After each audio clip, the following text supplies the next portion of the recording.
এই যে ঠাকুরটা দেখতে পাচ্ছ, এটা একটা রাধা কৃষ্ণ, করি রাধা কৃষ্ণ, অনেক বছর পুরনো, প্রায় 15 থেকে 20 বছর পুরনো যেটা শুনলাম।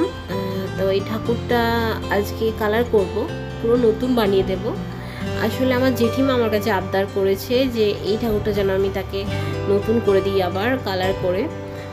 আসলে রিসেন্টলি আমাদের বাড়িতে মন্দির প্রতিষ্ঠা রয়েছে, তো অন্য ঠাকুরের সাথে যাতে এই ঠাকুরটাকেও ভালো মানায়, উজ্জ্বল লাগে, তো ওই জন্যই একটা প্রচেষ্টা, আর কিছুই না। তো এই ঠাকুরটা আমি প্রথমে অ্যাক্রিলিক কালার করে নিয়েছি, তারপরে গয়না বা ডিজাইনগুলোর জন্য আমি এখানে ফেব্রিক কালার, যে মেটালিক কালারটা, ওটা ব্যবহার করেছি। তো অনেক কিছু করেছি ঠাকুরটায়, শুধু এইটুকু না, আমি তিলক কেটে দিয়েছি, তারপর হাতে পায়ে আলতা পরিয়ে দিয়েছি কালার দিয়ে। এছাড়াও আমি পাথরের গয়না বানিয়ে দিয়েছি, গয়নার ওপরেই আঠা দিয়ে আমি পেস্ট করে দিয়েছিলাম ফেভিকল। ভিডিওতে দেখতে পাবে, ঠাকুরের ছবিতে কোথাও কোথাও রয়েছে পাথরের কাজ, পুরোটা দেখা যাচ্ছে না, আর আমি ভিডিও করতে পারিনি, তাই দেখাতে পারলাম না, নাহলে দেখাতাম।